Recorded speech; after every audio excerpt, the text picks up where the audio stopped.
And good morning, good afternoon, good evening, wherever we are. Welcome back. I'm Abby Hagyard. This is my tiny corner of the world where we are broadcasting on 3 or 4 platforms to chat about this and that. I'm going to take 1 second and click on the thing that actually says welcome back. One more sip.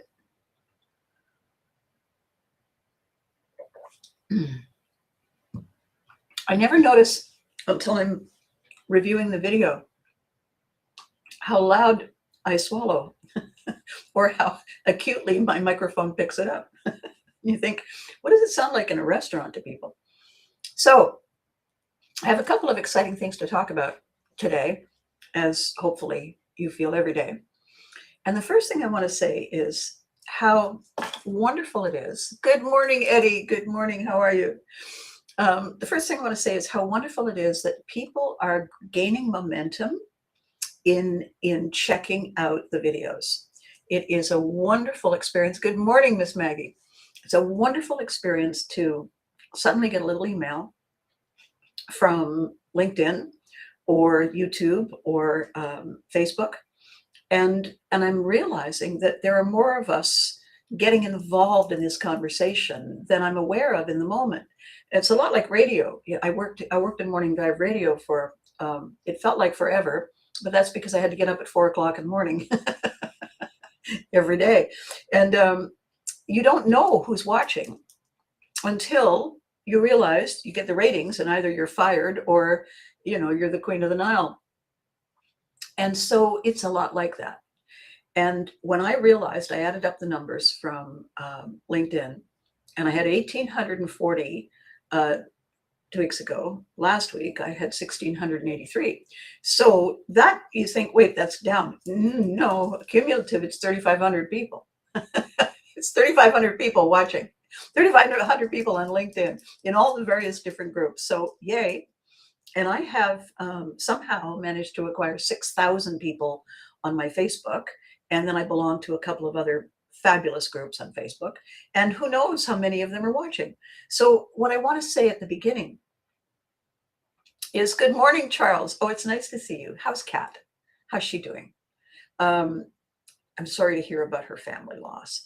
The thing about growing a tribe is that we don't really know until we bump into them 3 or 4 times at the the watering hole, that newcomers have stopped by and then decided to come back and try again. Good morning, Rob. Oh, we're going to have fun this afternoon. So the conversation today comes out of a conversation that Gary and I had the other day about the way people are facing their lives, the way people are facing their everyday. Because of course the whole concept of figure out what you're doing, figure out what's not working. Kat is doing okay. Of course she is. Of course she is. But she's very strong, and she has you, Charles. She has you. So give her a hug from me, okay? Kat lost her brother, and so it's a hard thing. That's a hard thing to deal with. So in my conversation with Gary, we were talking about something that happens to us that we don't realize because we're in it. You have to get arm's length distance from things to say, oh goodness, does it always look like that? Why hasn't somebody said anything? And then we can make the decision to do something about it. But first, somebody wise once said to me, we can't fix what we can't see. When we can see it, it doesn't mean it's automatically resolved. It means now we can begin to figure out what to do, correct? So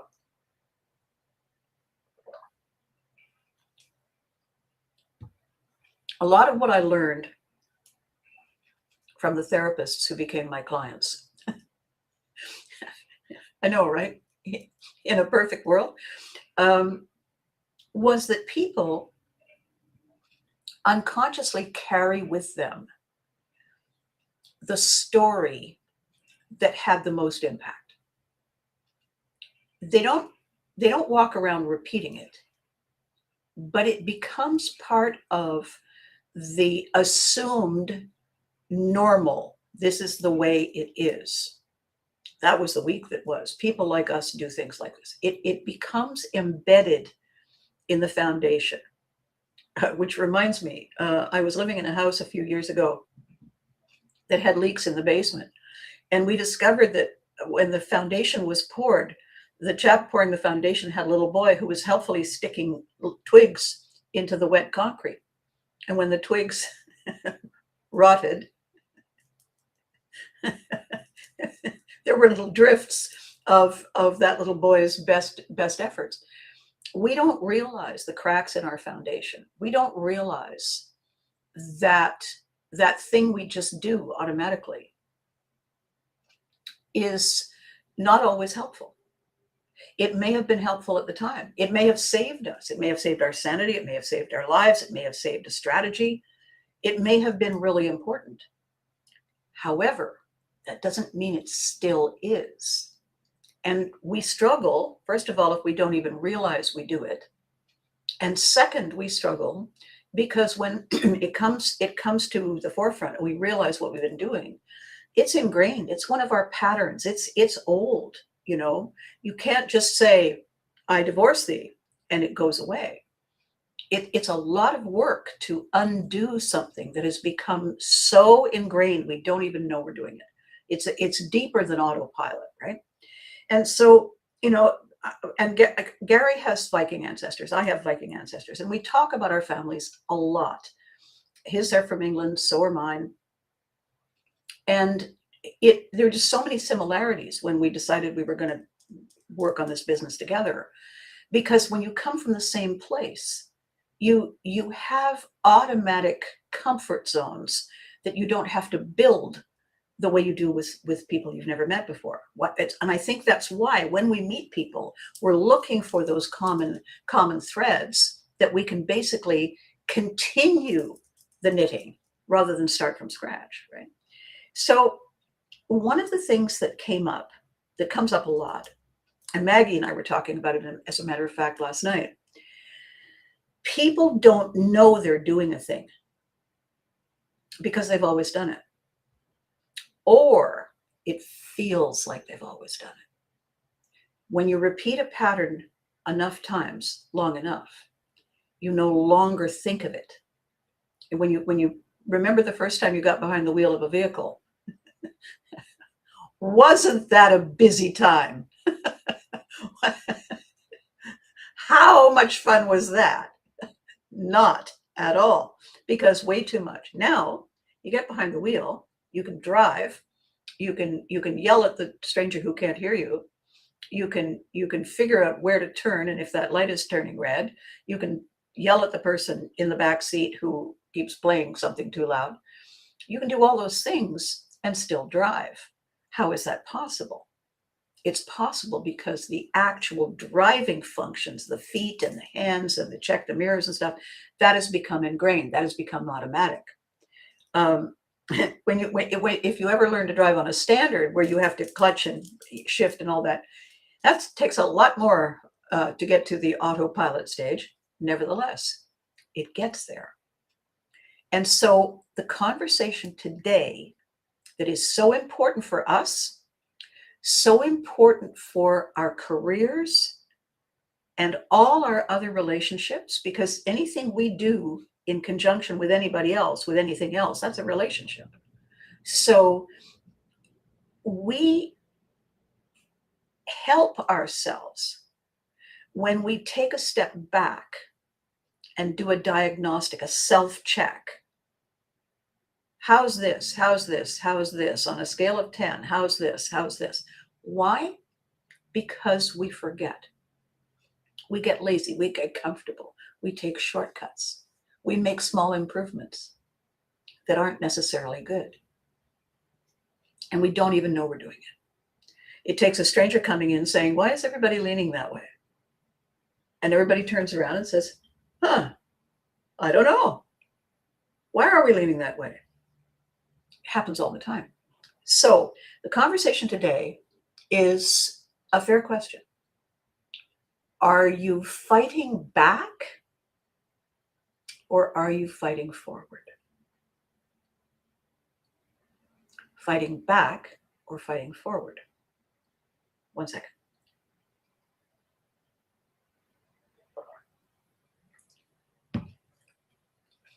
By back, I mean past. I don't mean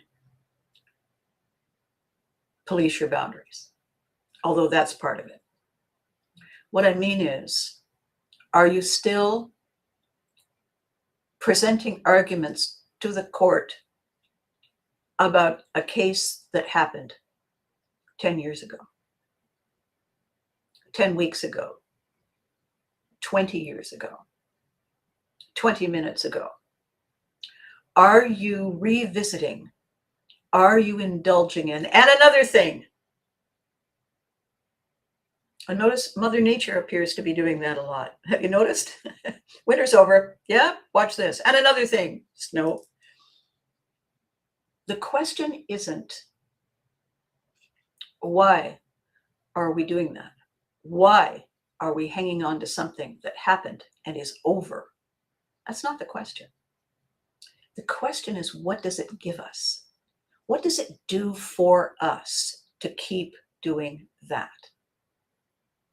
And I'm going to tell you, and it's crazy. And then you're going to go, oh yeah. It's an adrenaline rush. And it is so big, and it is so powerful, and it has so much momentum that it does something very interesting that scientists are just beginning to talk about.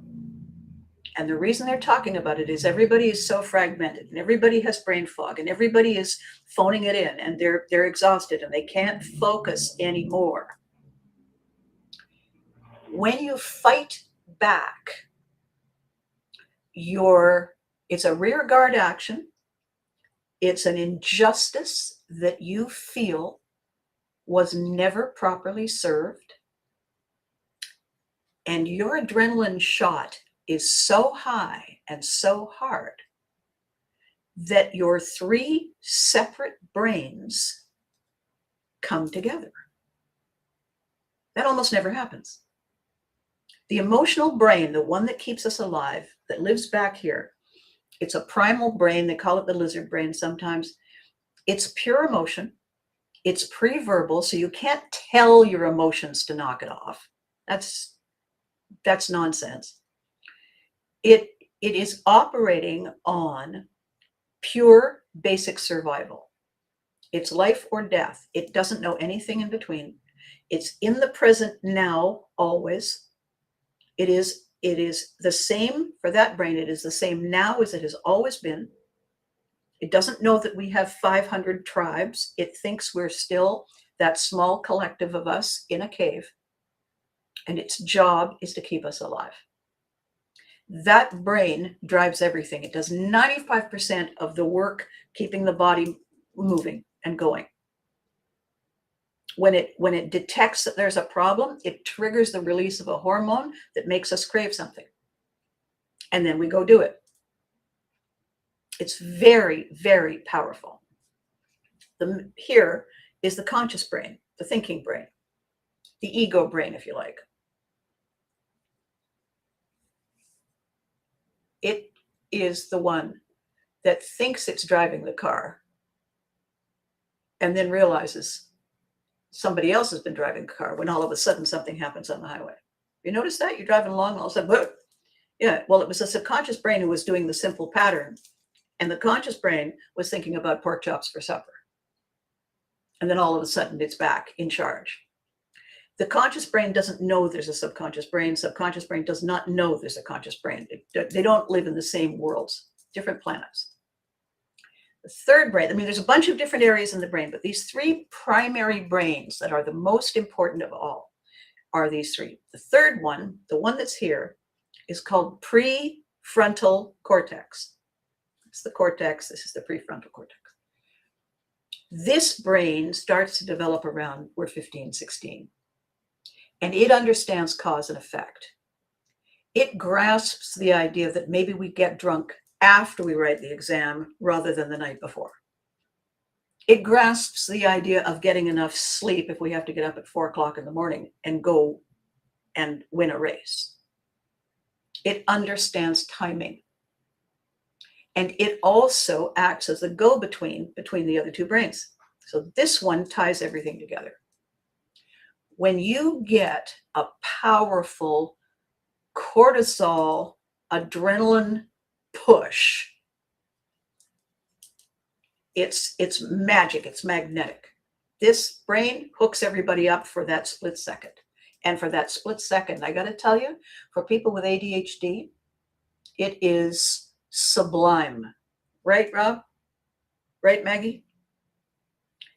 If everything is in alignment and you don't have 47 tabs open, one of them frozen and the other one's playing music you never liked, isn't that what you said, Maggie? If all of that stops and it's clear and there's only one thing that matters, that's heaven on earth. And so when you have something happen that brings it all together, and for the first time in very seldom, you are 100%, it's incredible. On top of the adrenaline rush, there is this feeling of power. There's this feeling of invincible. There's this feeling of I can do anything. I got this, that is going on all over the body in all the different brains. And it is the most magnificent sensation. Therefore, it only makes sense that you would want to do it again. It only makes plain, simple garden variety sense that the overloaded brain would want to get back there. How do we get back there? I don't know. What happened the last time? Oh, good morning, Freddie. Good morning. I'm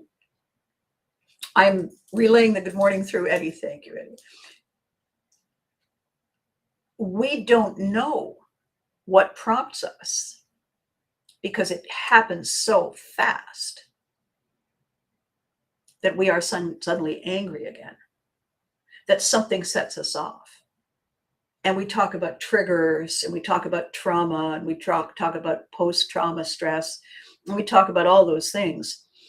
Our body is going there. Our subconscious brain, it has a xert and takes us back to that place where we were the most alive. Subconscious brain does not know that it's terrifying. Subconscious brain does not know that it's killing us. The subconscious brain does not know that it's ruining our life. All it knows is that when we are there, we are alive. And that's its job, right? So, how do we know we're fighting back? How do we know it's a rear guard action? How do we know if everything is so automatic, so fast? It's before our conscious brain realizes we've shifted gears. We're talking about anything, random, harmless. And then we suddenly realize we do not know how long we have been ranting about something only marginally connected. And it's difficult for us to stop ourselves because we're on a roll. We're in full steam. And oh my God, it feels great. The rage is what we think is our friend. It isn't. The rage is messing up our digestive systems. It's messing with our brain. It's ruining our vagus nerve. It's messing with our pineal gland. It's throwing everything out of whack. We don't know that. All we know is it feels like we are completely connected for once in a while. Yeah, right? Right, Rob? We feel 100% present, fully here. And by golly, that feels good. That's a spike the ball moment, except that it isn't. So the trick is for us, what we are doing here with Pivotry in Motion, with these conversations, with these videos, I have created this concept. I have created this awareness campaign, this training concept, this collaborative connection with so many of you all over the place, thanks to the wonders of technology, to get us on board, to get our best self back, to sort out the things that aren't working, haven't worked, should work, and not to try and do them alone. You know, self-help book is fine if you have the faintest idea how to read the instructions, if you have the faintest idea, because there's no way to check, there's no way to say, is this the right answer? You get to self-help after you know how. Self-help is then just polishing and practicing. Once somebody teaches you an exercise and they say, okay, you've got it, but I want to see you in a month to make sure you haven't improved on anything and then you're ruining it. So but you can monitor yourself. You can write it down. That's self-help. The book is a help. The instructions are a help. Images are a help. But you need to collaborate, you need to brainstorm, and you need to have validation and verification and the collective understanding of the purpose for it to work long term. You know, Rob does these videos. We're doing a call this afternoon. I can't wait. But he also does these short clips. And they're things that pop into his head, and he just hops on and he talks about them and he posts them. Because sometimes all that people need is an attaboy. That's a way to go. Oh yeah, I forgot it. Thanks, Rob. It's just a drop in. I call them, when I used to do things like that, I called them snackables. It's like you don't carry the bag of chips with you. You just pick up 3 chips, and as you're walking, you snack. And you walk far enough away so you're not tempted to go back and get 3 more. That's the trick, right? So this whole idea of, are we fighting back or fighting forward, is a challenge to recognize, because you can't fix it if you can't see it. So the question is then, who are we fighting?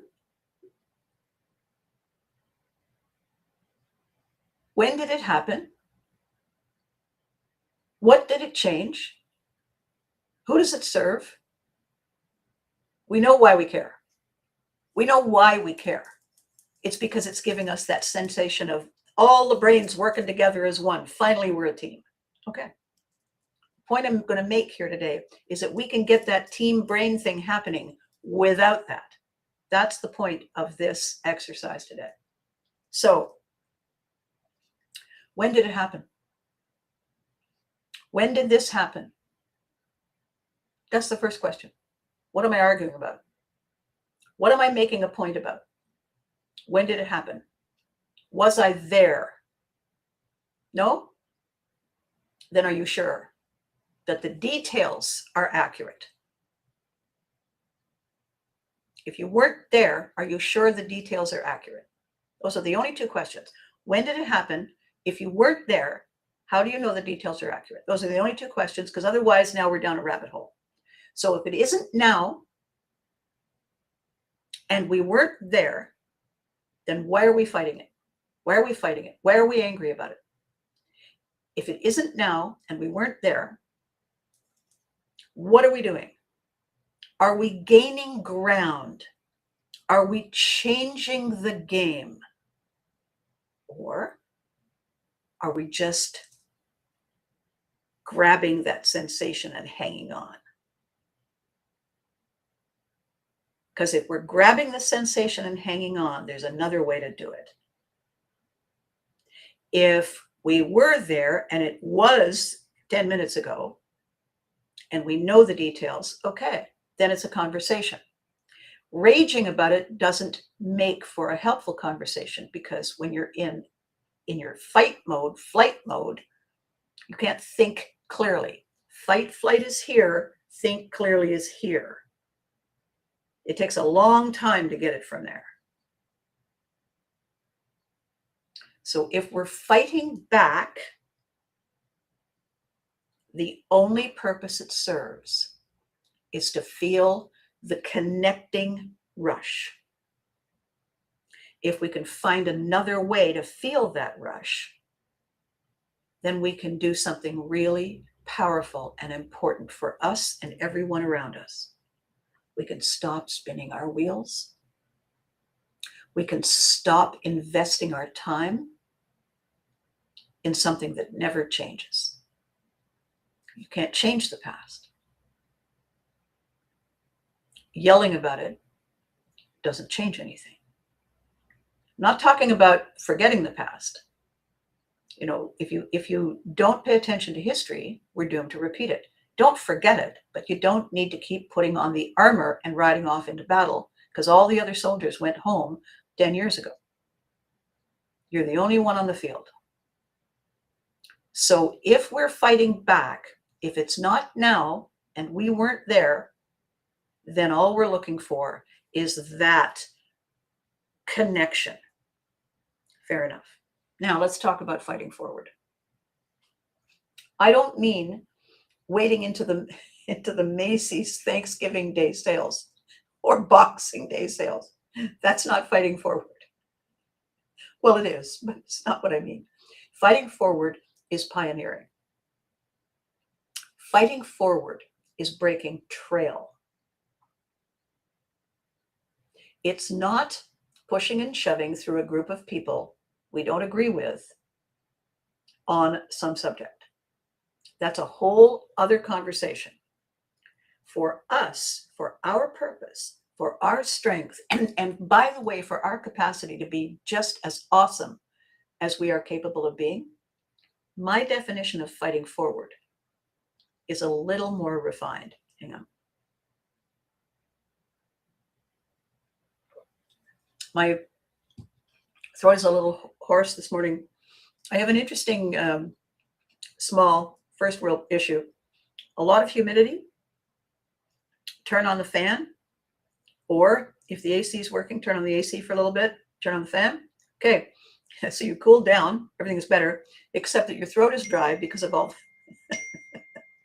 because of all the air.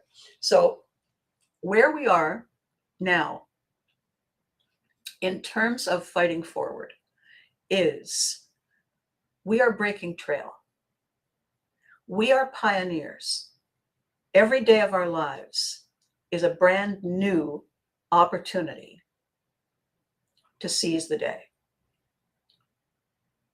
Has Billy come up with anything about Freddie's communication issue? I haven't asked Billy. I haven't asked him. Billy's been busy. I've been busy. Sorry, Freddie. I'll have to reach out to him. Freddie, you're friends with Billy. Why don't you ask him? Go on Facebook, ask him. So the fighting forward thing, pioneering. I make a list at night, only 3 things that I really want to tackle the next day. One of them is business. One of them is living. And the other is purposeful. One of them is how I keep my life moving forward. One is the quality of the life that I keep moving forward. And the other is the reason I came. And I make a list of all 3. When Gary and I talk about the different brains that we have, when Maggie and I talk about the different brains that we have, the ADHD versus whatever this is, my laser focus is forward. And I glance from side to side on a regular basis, kind of like a person driving a car. And the reason my laser focus is forward is the outcome of my childhood.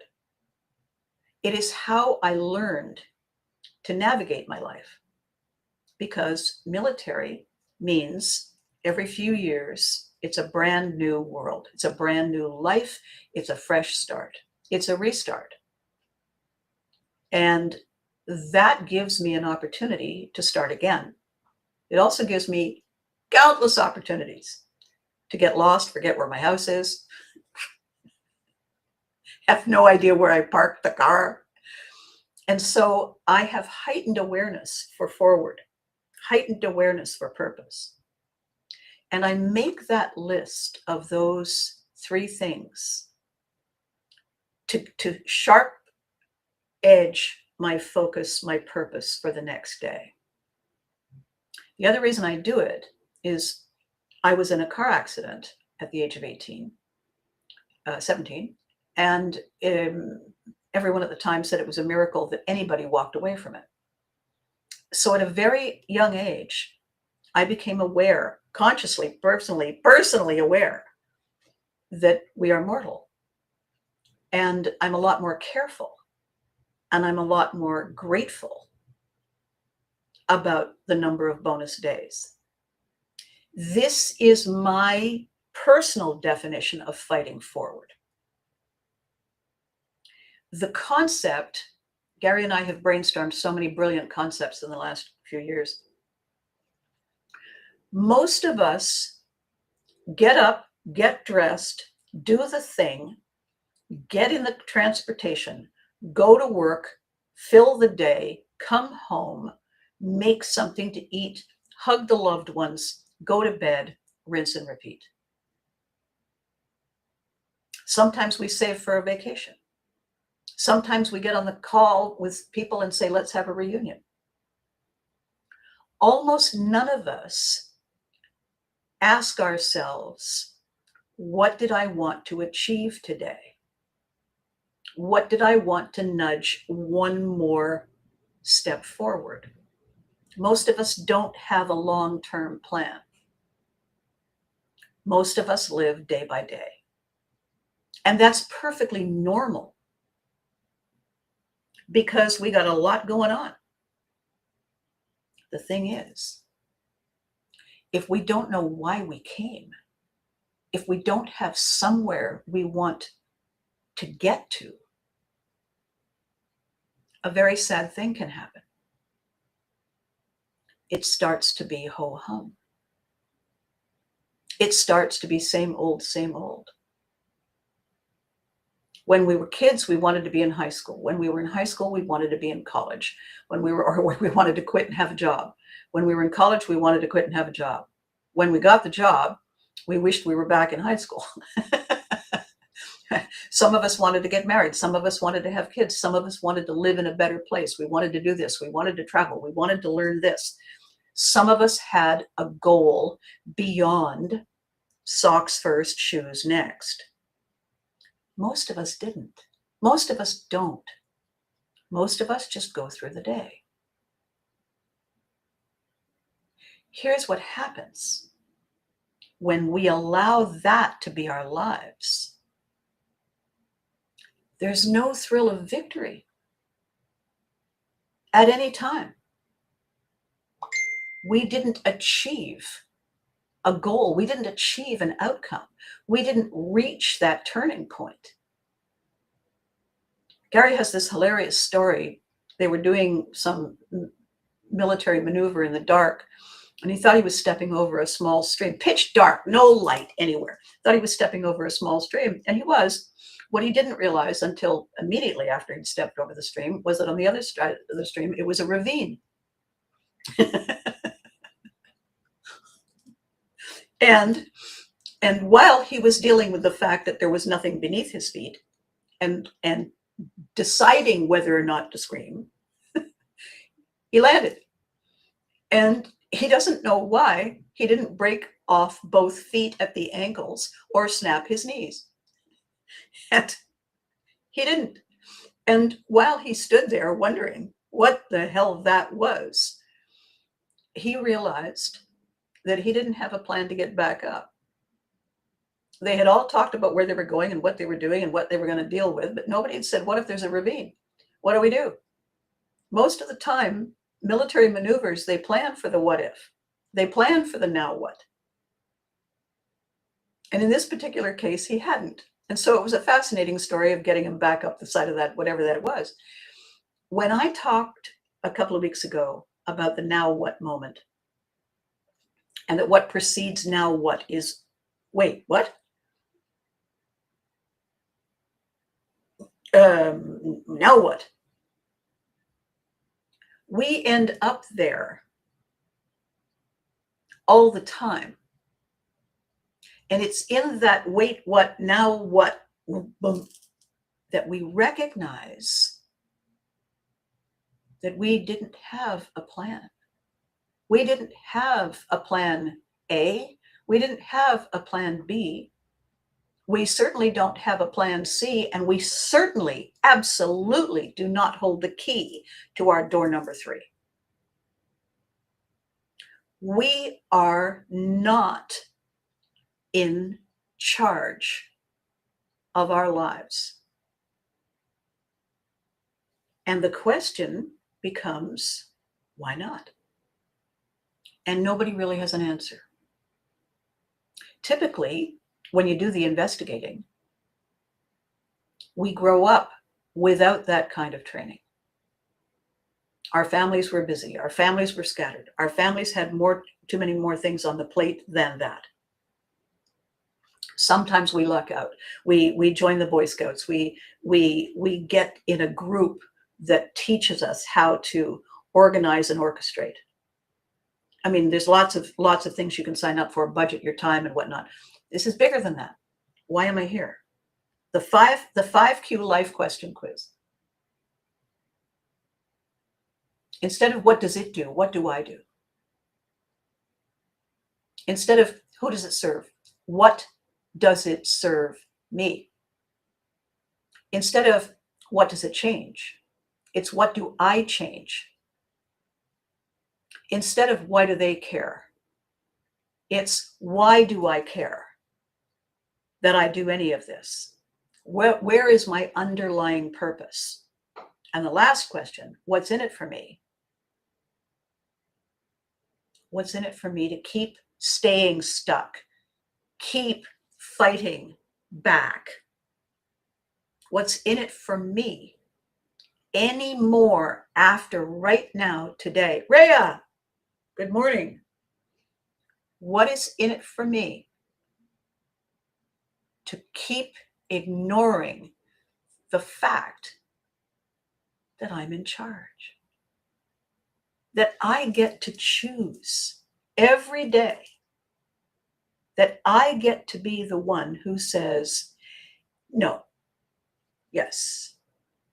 I get to choose what holds meaning for me. I get to be the pioneer. I get to climb into the boat and say, who's with me? Every minute we spend fighting back, spinning our wheels, pushes our opportunity to be in charge another few minutes away, another few steps away. We're not talking about procrastination. We're not talking about ADHD. We're talking about the fact that no one has taught us. We have not had the opportunity to learn how to take charge, how to own. And it feels weird and uncomfortable, and we're awkward. And it's normal to not want to feel any of those things. It's normal to want to feel safe. Safe is familiar. Subconscious brain says, well, then we'll just keep doing that. And we fall back into it. If we say to ourselves, I don't feel well, I think I want to do some exercises. Okay, you can join a gym, but before you join a gym, the gym is the place you go to exercise. Before you join the gym, maybe get the weapon of mass construction. Maybe get your later folder and write down 3 things. Keep it to 3. What 3 things do you want as the outcome of working out? Realistic things. Shortness of breath. get back into that size, whatever.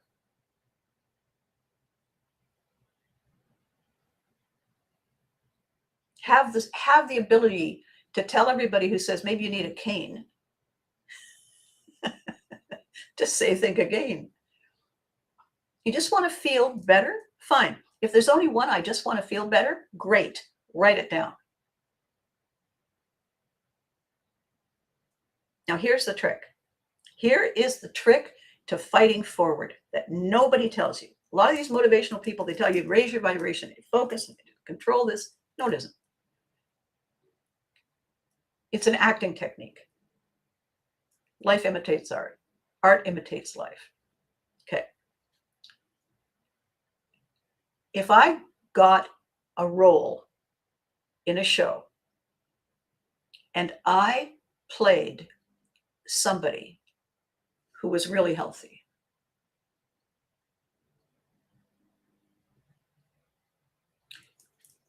how would I move? How would I walk? How would I move? You'll tell me. If I got a role and I played somebody who was really healthy, what would my attitude be?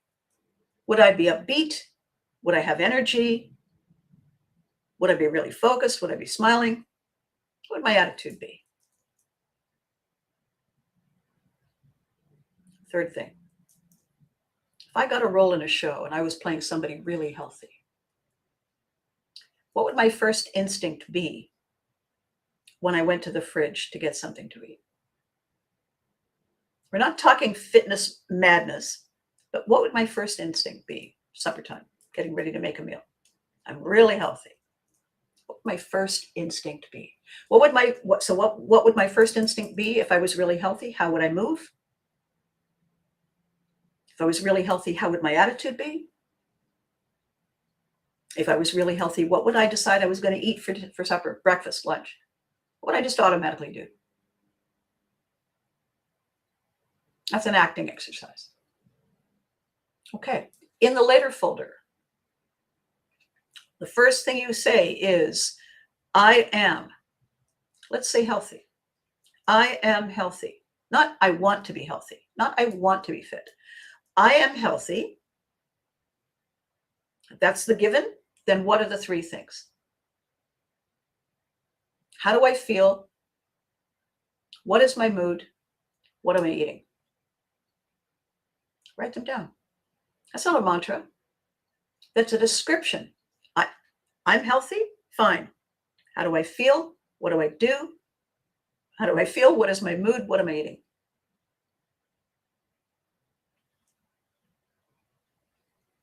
Because I have to tell you that when you take on a role and you learn the lines and you learn how you're supposed to move on stage and what you're supposed to say to the other person and how the outcome of the show is supposed to be, part of that stays with you. I still remember snippets of lines from 20 years ago. If my director were around, she'd say, oh, good, now you remember them. All right, it stays with you. Why does it stay with you? You know why it stays with you? Why some of those little snippets? Eddie, you've done shows. Maggie, you've done shows. Rhea, you've been at shows. We've all done shows. Rob, right? Okay. Let me ask you a question. Do you remember little brief moments from those shows where something was great or something was, oh my God, or something was just crazy? Of course you do. Do you know why? Do you know why it pops into your head? Because you triggered it. What triggered it? I have no idea. But you know why it popped into your head? It's because your subconscious brain has stored it. That's a pattern. This triggered that feeling. If you've chosen you want to be healthy, if you've chosen you want to get this different job, if you've chosen you want to live someplace else, if you've chosen that I do not need to do this anymore, great. Then what are the three things you are in that new path, on that new path? What are the three things? How do you feel? What is your mood? What are you eating?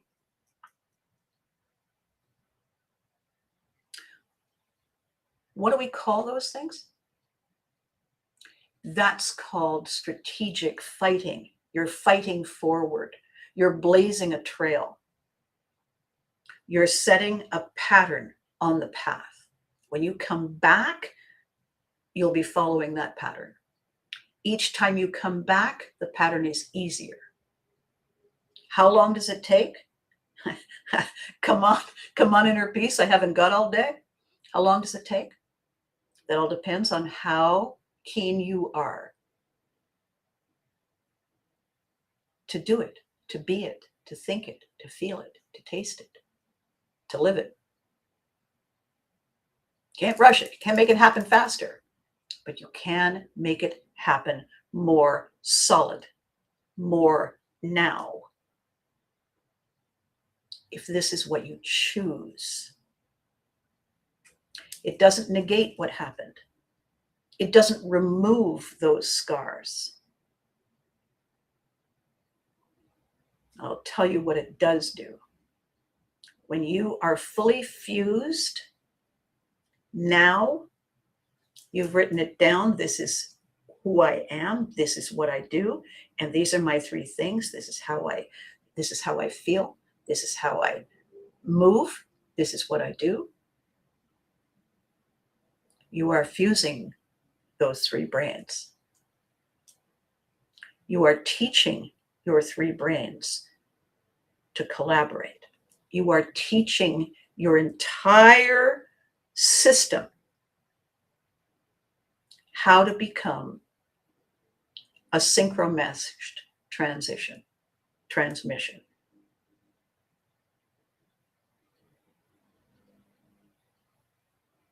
When back in the day, right after electricity, when we drove standard cars, there was no automatic. What you had to do was release the two gears and then shift into another one. You did that by clutch, that pulled the gears apart, shift, release the clutch, new gears connected, carry forward. Complicated. Those first few days and weeks and eons of learning how to do that were fascinating on the highway. We are not synchro-meshed here. Subconscious, conscious, prefrontal, not synchro-meshed. We have to learn to do that. The reason we love to rage, the reason we love to fight back, is because the size of the adrenaline, the size of the surge does that. What we are teaching our brain in learning these three steps in fighting forward is the difference between surviving and thriving. When we relive how we survived, we are keeping it fresh for the next time. That just makes sense, except for one small thing. And it's a very big thing. The subconscious brain lives in the present. And I don't mean June 23rd, 2026. It lives in the present moment, whatever that present moment is. It lives in the now. That brain does not know that it isn't several millennia ago. That brain doesn't know that we're no longer in that cave. That brain does not know that we live in the internet age. All that brain knows is now. It does not know that we have new obstacles and new challenges and new dangers and new threats and new discoveries and new wonders and new successes. It has no clue. That brain is not wired for thriving, because thriving requires change. Survival is predicated on everything staying the same. And that's what that brain does for us, to keep us alive. And it does a damn fine job. You know how I know? Ta-da, ta-da. We're not here to merely survive. We're here to grow and thrive. We can't grow if we try to stay in the box we fit in yesterday. We can't move if we're stuck in that place. We can't get traction and achieve if we're spinning our wheels. And another thing, that feels great. You know, when I'm out and about and I am challenged, and the clever part of my brain, there's a whole part in the middle there, I don't know where he is, but there's a guy in there who hands me out the really smart stuff to say. Occasionally it's his third cousin who's taking over and hands me out something, and I'm thinking, why did I just say that? Yeah, but the smart one, when he hands me out stuff and I say it, and the look of complete and utter blind astonishment on everyone's faces, that's a spike the ball moment for me. I can relive that feeling. I can feel it. You know, one of my favorite, quick story, I got hired a long time ago. Wow. 2006, 8, maybe, to help a man coordinate 10 completely different engineering brains to come together and agree on something. And he was persuaded by someone who had watched me do some similar stuff.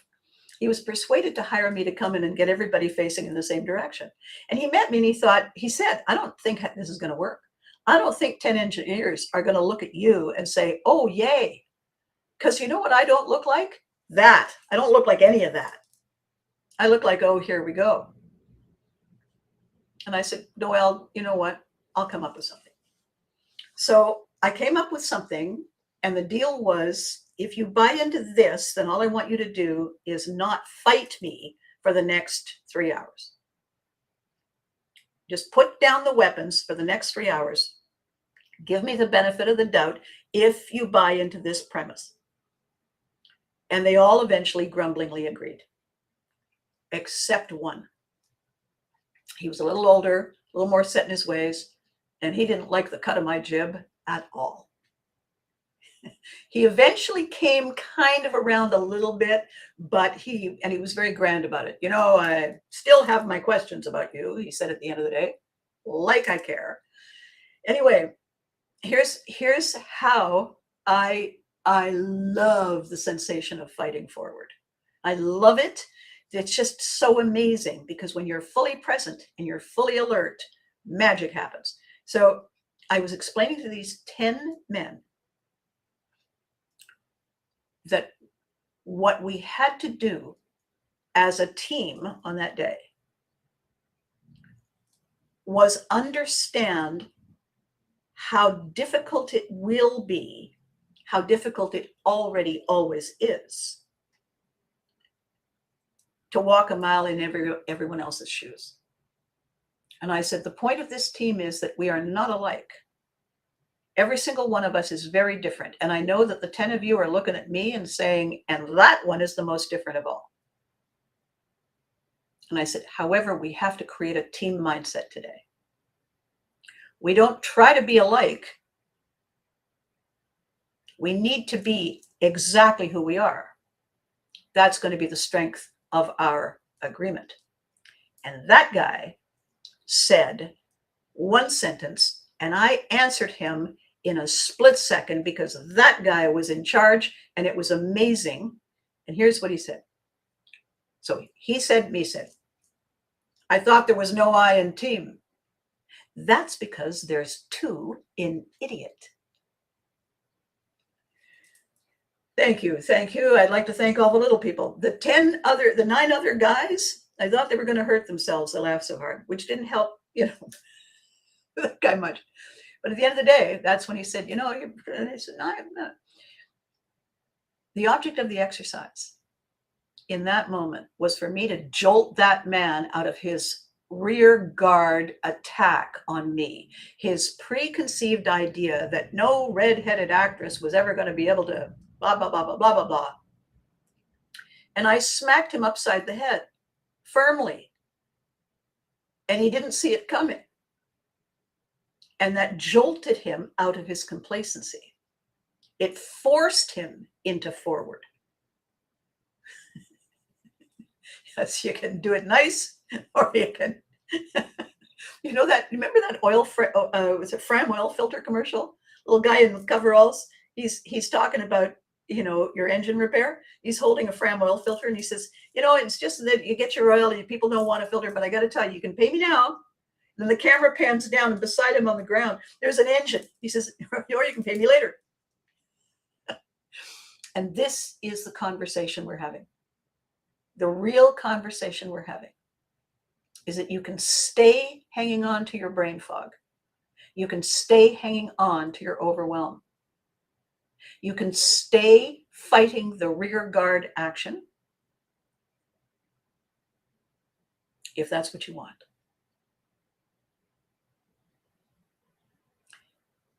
My question is that your definition of living? Is that your definition of growing and thriving?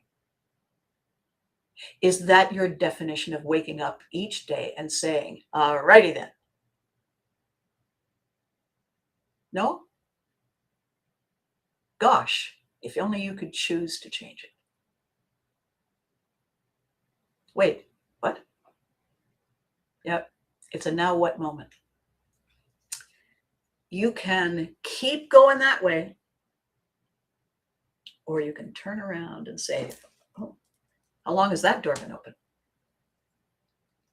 This is a now what moment. It's not yours to own all by yourself. It's ours, this village, it's ours to invite you to climb aboard. It's my job, it's Gary's job to guide you. Because everything you're going through,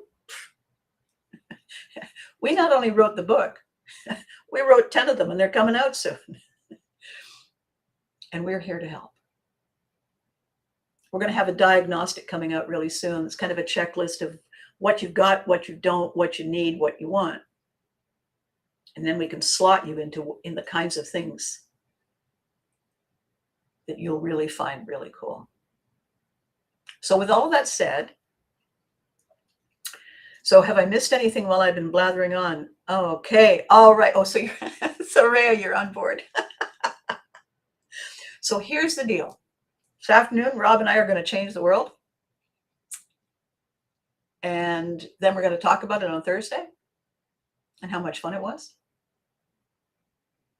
We have an interesting thing happening next week. In Canada, next Wednesday, so now what Wednesday, is Canada's birthday. July 1st is Canada's birthday. July 4th is America's birthday. So here's my question. Wherever you are, what do you want for your birthday? You want a great big box of same old, or do you want something new and special, custom tailored for you? You open the box and say, oh, ooh. It's up to you. July is birthday month for all of us. What are we going to do? What are we going to do? We have all those days to figure out what we want to do for our birthday month. Before that, Thursday's coming, and I have more to talk about on this. So between now and then, you know the drill, right? Be good to you. You deserve it. Look at everything you are doing to make these videos So awesome. Look what you're doing. Look at this. And remember to hug your loved ones because they deserve it too. And I am so grateful. I am so grateful that you guys are showing up, chiming in, telling each other, talking to your friends, because that's how it works. It takes a village. We are the village. All right. Enough for now. Thanks for sticking with me. See you next time.